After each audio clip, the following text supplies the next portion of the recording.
I don't need my heroes to be perfect. But I'd prefer it if they weren't this dumb. It's bad enough that Aaron and Enid wander over to Oceanside hoping to make an impression with a truck of good intentions. You took all of their guns. I don't think they're going to greet you as liberators. Bad enough that Daryl didn't stay behind to make sure his plan worked. But what really makes this miserable is that there really was no plan. Oshar guide the herd to the sanctuary. That's fine. But phase 2 seems to be a lot of crossed fingers and not much else. Once again, Negan and his army are out on the hunt. I guess it's supposed to be terrifying, but given the ineptitude required to get to this point, it's hard to care much. Look, it's pretty clear what the show is trying to do. The arc of the first 8 episodes of the season is obvious. The good guys team up to take down the saviors, and everything goes perfectly right up until it doesn't. That's how this stuff works. That's how this stuff has always worked. If the plans always succeeded, there had been no reason to tell the story, and if the plans never succeeded, there'd be no one to tell the story to. You can even see the writers trying to find ways to keep it interesting. A squabble between Daryl and Rick, Eugene's angst, Maggie and Jesus arguing over safety of the hostages, Ezekiel losing and then regaining his mojo. That's the sort of texture you need to keep old and familiar elements fresh. But it doesn't work. For one thing, there's not enough story here to fill 8 episodes. If I had to guess, I'd say the writers started knowing they needed to have a big opening at the premiere and a big cliffhanger for mid-season and then went to work filling in the rest, because this structure reeks of stalling. The single biggest flaw of the season so far, the reason that so much of tonight's episode feels like through mildly poisonous tapioca, is time. There's too much of it. Individual scenes can be haunting or creepy or even effectively funny, but all that dead air, all those goofy dramatic extreme close-ups and endless, circular conversations, robs entire hours of energy and purpose.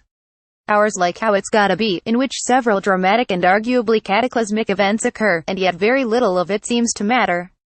Daryl's plan to destroy the sanctuary once and for all is foiled by Eugene's quick thinking.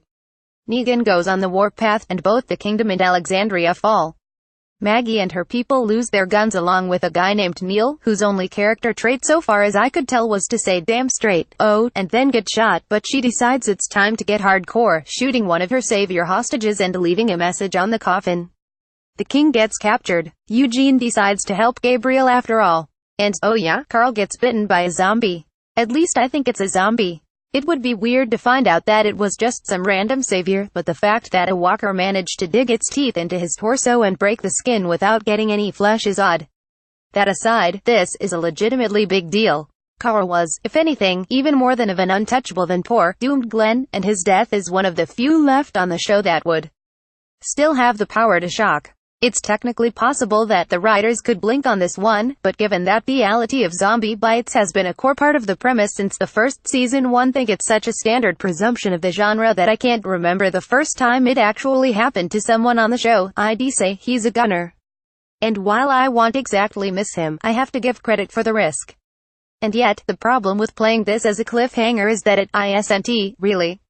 Either Carl dies like everyone else who's ever gotten bitten dies, or the show is cheating and it loses what little authority it has left.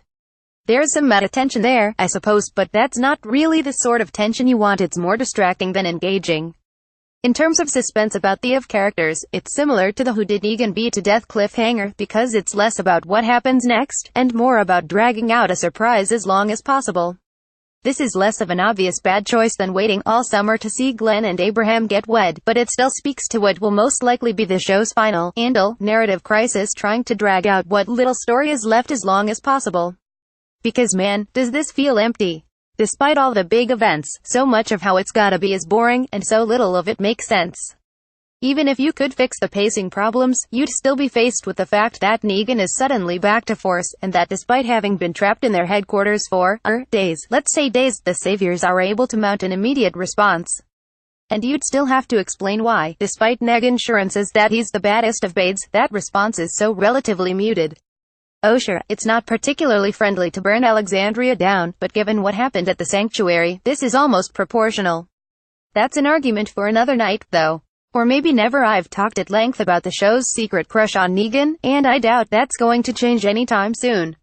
Once you get past Carl's unfortunate close encounter, all that really sticks here is how little there is to hold on to, and how unwilling the show is to give us anything like closure. Apart from Neil, the Oceanside woman that Enid shot, remember that I almost didn't, and some random saviors, nobody dies. Some people are in bad spots, and it's not like a mid-season finale needs to end in a bloodbath. But given the boredom, given the sloppy plotting and world-building, it's hard to get worked about any of these poorly placed question marks. Carl is almost certainly doomed. But all I can really think about is all the sad and teary close-ups we're going to have to sit through until he's in the ground. It's bad when all a show has left is what character dies next. But it's worse when even that fails to move the needle much. Stray observations: there's no real moral to Carl's injury.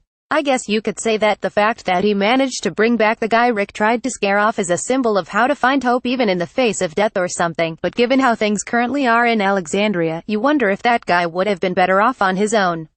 Eugene's sudden decision to help Gabriel after spending so much time last week working himself up to not doing it almost works. But between this and the fact that we never see his actual hurt-distracting plan in action, we saw the dry run, but not the final event, it's hard to shake that "wait, did I miss an episode" feeling. I appreciate that Simon assumed everyone at Hilltop would care as much about Jerry as I do. What's Maggie's plan here again? The show suffers from its inability to build a coherent geography and give us a clear understanding of the stakes. Everything seems to happen semi-arbitrarily. It's less a confluence of character motivation and context and more, well, this would look cool here.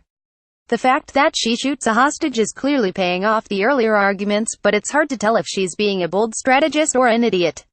After all that time with the scavengers, they disappear 5 minutes into the episode and never come back. Daryl's plan isn't what let the saviors out. But it wasn't devastating enough to all of them before Eugene could save the day, so I guess it's a wash. Why in the wasn't Michonne in charge at Alexandria? That is literally the only defensible reason for leaving her out of initial attack.